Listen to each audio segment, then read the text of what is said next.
My dear Mrs. Budd, in 1894 a friend of mine shipped as a deckhand on the steamer Tacoma, Captain John Davis. They sailed from San Francisco to Hong Kong, China. On arriving there, he and two others went ashore and got drunk. When they returned, the boat was gone. At that time, there was a famine in China. Meat of any kind was from $1 to $3 a pound. So great was the suffering among the very poor that all children under 12 were sold to the butchers to be cut up and sold for food in order to keep others from starving. A boy or girl under 14 was not safe in the street. You could go in any shop and ask for steak, chops, or stew meat.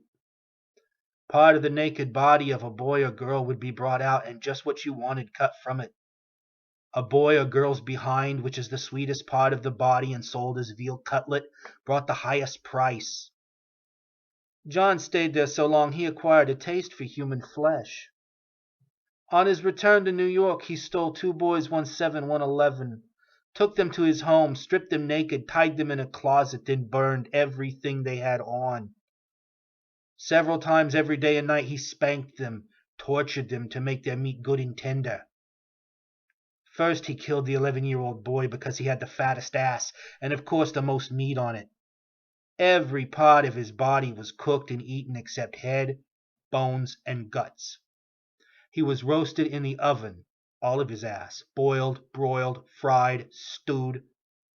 The little boy was next, went the same way. At that time I was living at 409 East 100th Street, rear right side. He told me so often how good human flesh was, I made up my mind to taste it.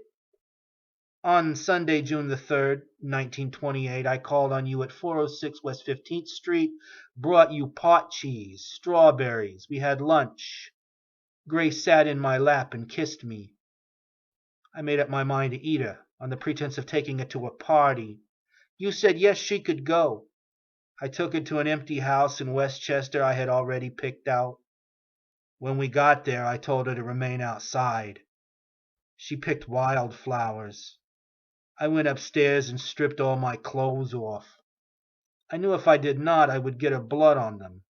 When all was ready, I went to the window and called her. Then I hid in the closet until she was in the room.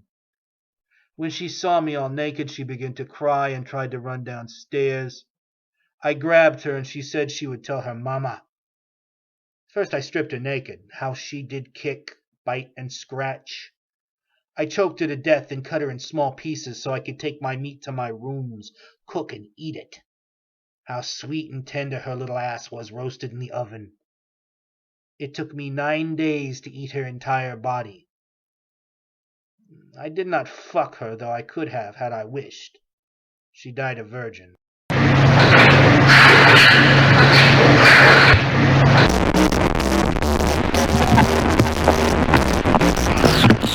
Dear boss, I keep on hearing the police have caught me, but they won't fix me just yet. I have laughed when they look so clever and talk about being on the right track. That joke about Leather Apron gave me real fits. I am down on whores, and I shan't quit ripping them till I do get buckled. Grand work the last job was. I gave the lady no time to squeal. How can they catch me now? I love my work and want to start again. You will soon hear of me with my funny little games. I saved some of the proper red stuff in a ginger beer bottle over the last job to write with, but it went thick like glue and I can't use it. Red ink is fit enough, I hope, ha. The next job I do, I shall clip the lady's ears off and send to the police officers just for jolly, wouldn't you? Keep this letter back till I do a bit more work, then give it out straight. My knife's so nice and sharp I want to get to work right away if I get a chance. Good luck. Yours truly, Jack the Ripper. Don't mind me giving the trade name. P.S. Wasn't good enough to post this before I got all the red ink off my hands. Curse it, no luck yet. They say I'm a doctor now. Ha ha. I like killing people because it is so much fun. It is more fun than killing wild game in the forest, because man is the most dangerous animal of all to kill. To kill something gives me the most thrilling experience. It is even better than getting your rocks off with a girl. The best part of it is that when I die, I will be reborn in paradise, and those I have killed will become my slaves. I will not give you my name because you will try to slow down or stop my collecting of slaves for my afterlife.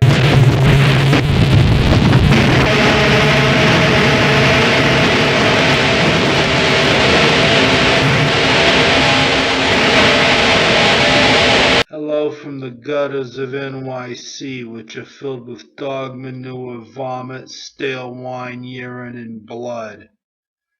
Hello from the sewers of NYC, which swallow up all these delicacies when they are washed away by the sweeper trucks. Hello from the cracks in the sidewalks of NYC, and from the ants that dwell in these cracks and feed in the dried blood of the dead that is settled into the cracks, JB. I'm just dropping you a line to let you know that I appreciate your interest in those recent and horrendous 44 killings. I also want to tell you that I read your column daily, and I find it quite informative. Tell me, Jim, what will you have for July 29th? You can forget about me if you like, because I don't care for publicity. However, you must not forget Donna Lauria, and you cannot let the people forget her either. She was a very, very sweet girl. But Sam's a thirsty lad, and he won't let me stop killing until he gets his fill of blood, Mr. Breslin, sir. Don't think that because you haven't heard from me for a while that I went to sleep. No, rather, I am still here, like a spirit roaming the night, thirsty, hungry, seldom stopping to rest, anxious to please Sam. I love my work. Now the void has been filled. Perhaps we shall meet face to face someday, or perhaps I will be blown away by cops with smoking 38s. Whatever. If I shall be fortunate enough to meet you, I will tell you all about Sam if you like, and I will introduce you to him. His name is Sam the Terrible. Not knowing what the future holds, I shall say farewell, and I will see you at the next job. Or should I say you will see my handiwork at the next job? Remember Miss Lauria. Thank you. In their blood and from the gutter, Sam's creation. 44. Here are some names to help you along.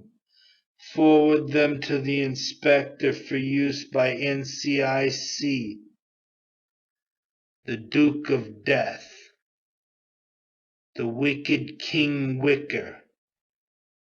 The 22 Disciples of Hell. John Wheaties, rapist and suffocator of young girls. P.S. Please inform all the detectives working the slaying to remain. P.S. J.B. Please inform all the detectives working the case that I wish them the best of luck.